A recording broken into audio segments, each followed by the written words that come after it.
ഏഴിമല നാവിക അക്കാദമിയിലെ 60 സംഘം രക്ഷാപ്രവർത്തനത്തിന് ഇപ്പോൾ ചൂരൽമലയിലെത്തിയിട്ടുണ്ട്.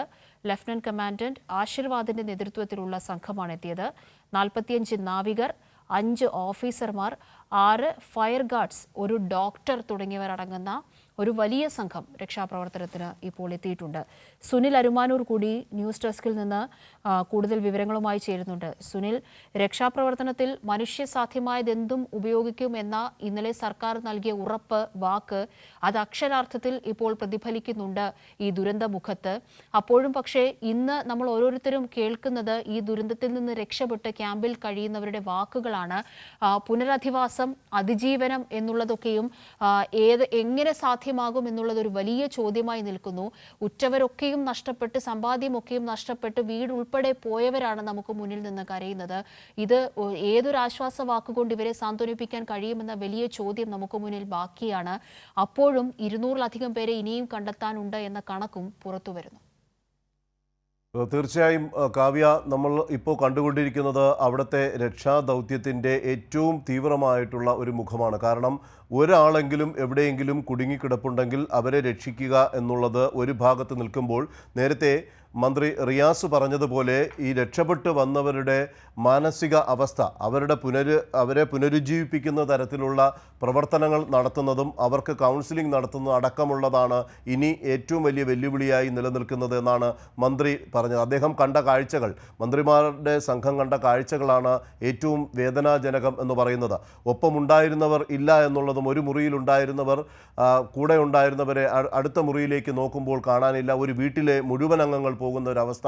ഇവർ ഡിപ്രസ്ഡ് ആയിട്ടുള്ള ഒരു സ്റ്റേജിൽ വിവിധ ക്യാമ്പുകളിൽ കഴിയുമ്പോൾ ഇവരെ ഇനി ജീവിതത്തിലേക്ക് തിരിച്ചു കൊണ്ടുവരണം എന്നുള്ള വലിയ വെല്ലുവിളി ഒരു ഭാഗത്ത് നിൽക്കുമ്പോൾ തന്നെ അതിനൊക്കെ പൂർണ്ണമായും വില കൊടുത്തുകൊണ്ട് തന്നെ ഇപ്പോൾ കുടുങ്ങിക്കിടക്കുന്നവരെ ഓരോ പ്രദേശത്തും, ചൂരൽമലയിലായാലും മുണ്ടക്കയിലായാലും ഇനി എവിടെയെങ്കിലുമൊക്കെ ആളുകളുണ്ടെങ്കിൽ അവരെ രക്ഷപ്പെടുത്തുക എന്നുള്ളത് മറുഭാഗത്ത് പുരോഗമിക്കുകയാണ്.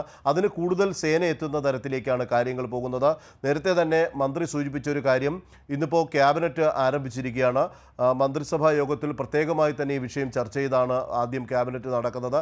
അതിനുശേഷം മുഖ്യമന്ത്രി ഇപ്പോൾ വയനാട്ടിൽ ഈ രക്ഷാദൗത്യത്തിന് നേതൃത്വം കൊടുക്കുന്ന സംസ്ഥാന മന്ത്രിമാരുടെ പ്രത്യേക യോഗം ചേർന്ന് കാര്യങ്ങൾ വിലയിരുത്തും. കൂടുതൽ സേന ഇനിയും ആവശ്യമെങ്കിൽ അത്തരത്തിലേക്ക് പോകുന്നുണ്ട്. അതുപോലെ തന്നെ സംസ്ഥാനത്തിൻ്റെ വിവിധ ഭാഗങ്ങളിൽ വയനാട്ടിലേക്കുള്ള റിലീഫ് ക്യാമ്പുകൾ തുറന്നിട്ടുണ്ട്. സാധന സാമഗ്രികൾ കളക്ട് ചെയ്യുന്ന ക്യാമ്പുകൾ തുറന്ന് ഇവിടേക്ക് ഭക്ഷണം അടക്കം, അല്ലെങ്കിൽ വസ്ത്രങ്ങളടക്കം, മരുന്നുകളടക്കം, അവശ്യ സാധനങ്ങളടക്കം എത്തിക്കുന്നതിന് വേണ്ടിയിട്ടുള്ള കളക്ഷൻ ക്യാമ്പുകൾ തുറന്നിട്ടുണ്ട്. കൂടുതൽ സന്നദ്ധ സേവാ സംഘങ്ങൾ ഈ പ്രദേശത്ത് ദൗത്യവുമായി പോകാനായി തയ്യാറെടുത്തിരിക്കുന്ന ഒരു സാഹചര്യം. അത്തരത്തിൽ വളരെ പെട്ടെന്ന് തന്നെ ഇടപെടൽ നടത്തിക്കൊണ്ട് ആ ഇടപെടൽ യാഥാർത്ഥ്യ തലത്തിലേക്ക് കൊണ്ടുപോകുന്ന തരത്തിലേക്കാണ് സർക്കാരിൻ്റെ ഓരോ മിനിറ്റുകളിലെയും നിർദ്ദേശങ്ങളും അതനുസരിച്ചുള്ള പ്രവർത്തനങ്ങളും മുന്നോട്ട് പോകുന്നത്. നമുക്ക് ഏറെ ആശങ്ക ഉണ്ടാക്കുന്നത്, അല്ലെങ്കിൽ സംസ്ഥാനത്തിലുള്ള എല്ലാവർക്കും ഏറെ ആശങ്ക ഉണ്ടാക്കുന്ന കാര്യം ഇനി ഉള്ളവർ എത്ര പേർ കുടുങ്ങിക്കിടക്കുന്നു എന്നുള്ളത് സംബന്ധിച്ച് തന്നെയാണ്. അതുപോലെ തന്നെ പല മൃതദേഹങ്ങളുടെയും അവശിഷ്ടങ്ങൾ പല സ്ഥലത്തു നിന്നായി കണ്ടെടുക്കുന്ന ഒരു വളരെ ദുഃഖകരമായിട്ടുള്ള ഒരു കാഴ്ചയുണ്ട്. അത് ഐഡൻറ്റിഫൈ ചെയ്യാനായിട്ട് DNA ടെസ്റ്റുകൾ അടക്കം ചെയ്യേണ്ട ഒരു നടപടിയുണ്ട്. അതുകൊണ്ട് തന്നെ ആരോഗ്യവകുപ്പിൻ്റെ പ്രത്യേക ടീമുകൾ, കൂടുതൽ ഡോക്ടർമാർ, കൂടുതൽ നഴ്സുമാർ ഈ പരിക്കേറ്റവരെ അടിയന്തരമായി ചികിത്സ നൽകിക്കൊണ്ട് കൂടുതൽ ചികിത്സയ്ക്ക് വിദഗ്ധ ആശുപത്രിയിലേക്ക് കൊണ്ടുപോകണമെങ്കിൽ അതിനു വേണ്ടിയിട്ടുള്ള തയ്യാറെടുപ്പുകളുമായി ഒരു ഭാഗത്ത് ആരോഗ്യ വകുപ്പിൻ്റെ പ്രവർത്തകർ നിലനിൽക്കുമ്പോൾ തന്നെ മറ്റു ഭാഗത്ത് ഇത്തരത്തിൽ ഈ ദൗത്യം വളരെ പൂർണ്ണമായി, അല്ലെങ്കിൽ അത് അവരുടെ ദൗത്യം ഏറ്റവും നല്ല രീതിയിൽ തന്നെ നടന്നു പോകേണ്ടതുള്ളത് കൊണ്ട് തന്നെ സേനയുടെ കൂടുതൽ ടീമുകൾ അവർ രംഗത്തേക്ക് ഇറങ്ങാനായി വരുന്നു എന്നുള്ളത് നമുക്ക് നേരത്തെ കാവ്യ തന്നെ സൂചിപ്പിച്ച കാര്യമാണ്. ഏഴിമല നാവിക അക്കാദമിയിലെ 60-അംഗ സംഘം കൂടെ ഇതിനകത്തേക്ക് വരുന്നുണ്ട് എന്നുള്ളതും. ഇപ്പോൾ നിൽക്കുന്ന ദൗത്യസേനയുടെ ദൗത്യം വളരെ ഫാസ്റ്റായിട്ട് നടക്കുന്നതിന് വേണ്ടിയിട്ടുള്ള എല്ലാ സഹായങ്ങളും എല്ലാ ഡിപ്പാർട്ട്മെൻറ്റുകളും ഏകോപിപ്പിച്ച് തന്നെയാണ് നടന്നുകൊണ്ടിരിക്കുന്നത്.